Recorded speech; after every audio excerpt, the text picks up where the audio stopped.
जादुई शेर घर और बेटा ही निकला अपनी ही माँ का कातिल। एक घना जंगल था। उस जंगल में बहुत से जानवरों के साथ साथ शेरनी का एक परिवार भी रहता था। उस शेरनी के दो बेटे थे। बड़ा बेटा गोल्डन कलर का एक बहुत ही खूबसूरत बच्चा था। उसका नाम शेरनी ने भोला रखा था। भोला अपने नाम के जैसे ही बहुत ही भोला था और वह अपनी माँ की बहुत ज्यादा इज्जत करता था। और वहीं छोटा बेटा एक साधारण रंग का शेर था।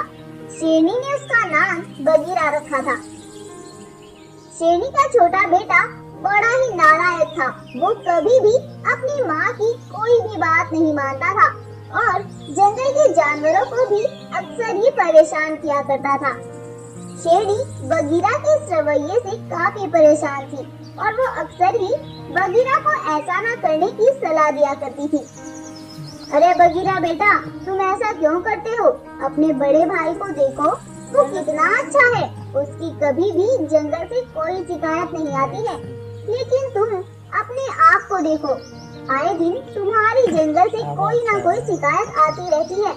बेटा, तुम्हारा बचपना कब जाएगा? माँ, मुझे माफ कर दो, मैं ऐसा फिर से कभी नहीं करूँगा। ठीक है बेटा, मुझे अपने बच्चे पर पूरा यकीन है कि तुम ऐसा फिर कभी नहीं करोगे।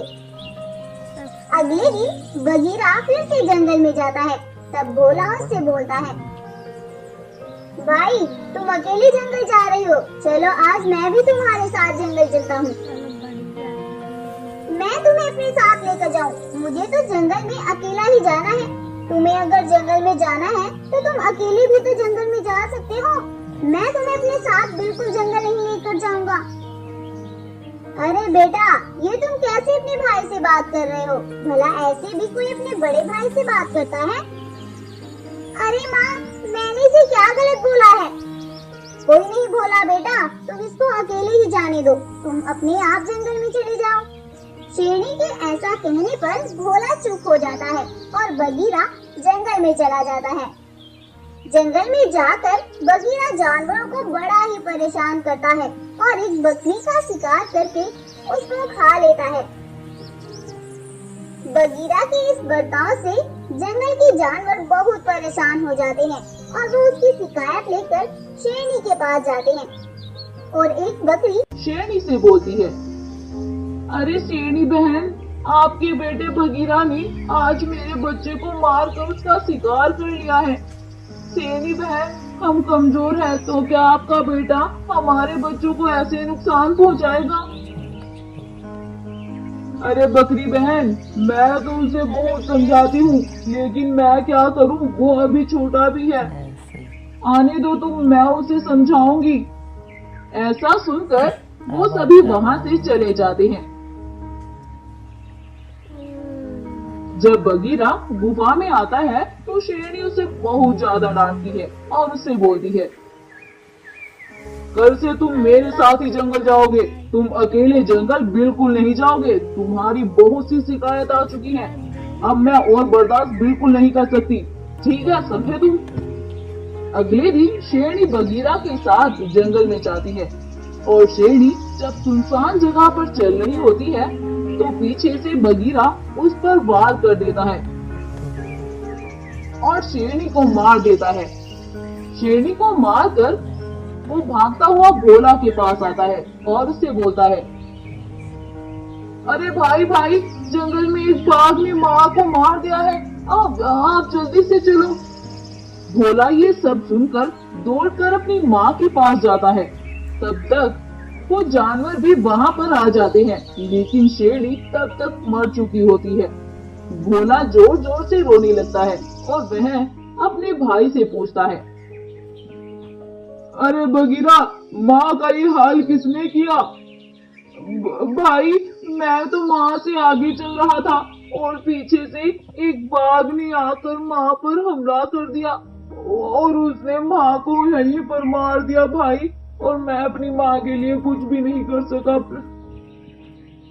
ये सुनकर भोला को बहुत ज्यादा गुस्सा आता है, लेकिन अब वो कर भी क्या सकता था। सुबह होती है बगीरा तो बहुत ही ज्यादा खुश था क्योंकि उसे अब कुछ भी टेंशन नहीं थी। लेकिन भोला इतना उदास था कि वो उदास मन से जंगल में निकलता है और अपने दोस्त शार्दुल से मिलता है। अरे भाई क्या हुआ, तुम इतने उदास क्यों?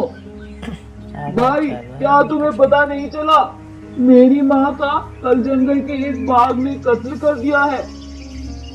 लेकिन भाई हमारे जंगल में तो कोई बाघ ही नहीं रहता। मैंने तो अपने जंगल में आज तक एक भी बाघ नहीं देखा है। ये क्या बोल रहे हो तुम? माँ के साथ बगीरा था जब माँ को उस बाघ ने मारा। अच्छा, लेकिन भाई मुझे तो दाल में कुछ काला लगता है। हमें सच का तो पता लगाना ही होगा। लेकिन भाई मैं कैसे सच का पता लगा सकता हूँ? भाई हमारे जंगल में 2 शेरपुल घर हैं और वहाँ पर एक शक्ति है जो हमें सच और झूठ सब कुछ बता देगी। अच्छा भाई ये बात है तो फिर चलो दोस्त हम वहीं पर चलते हैं। हाँ चलो। और वो दोनों शेरपुल घर की ओर चल देते हैं। शेरपुल घर के पास पहुंचकर वो दोनों उसके अंदर चले जाते हैं।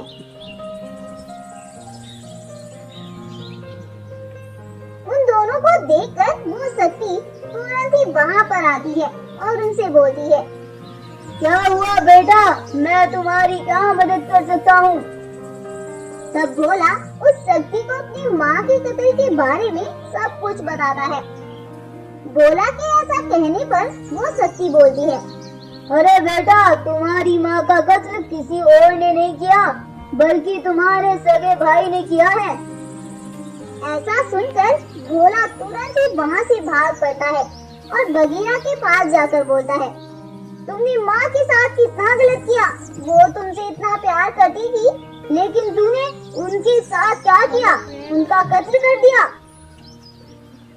हाँ तो तुम्हें सब कुछ पता चल ही गया है। हाँ मैंने ही ये सब किया है और वो मुझे हमेशा ही डांटती थी, तुम्हें कुछ भी नहीं कहती थी, इसलिए मैंने ऐसा किया।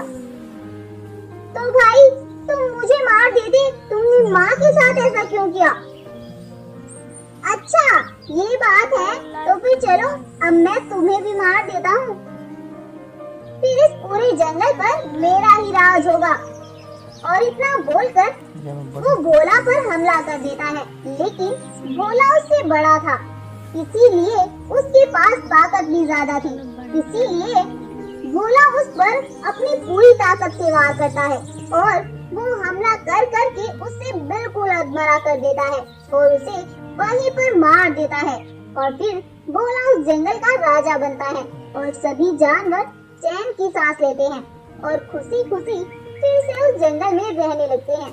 इस तरह से इस जालिम बगीरा का किस्सा इस जंगल से खत्म हो जाता है। तो दोस्तों क्या सीखा आपने इस कहानी से? कि अगर हम किसी के साथ भी कुछ भी बुरा करते हैं तो हमारे साथ उससे भी ज्यादा बुरा होना तय है। स्टोरी अच्छी लगी हो तो इस वीडियो को लाइक करें, शेयर करें और साथ ही हमारे चैनल को सब्सक्राइब करना बिल्कुल ना भूलें। Thank you.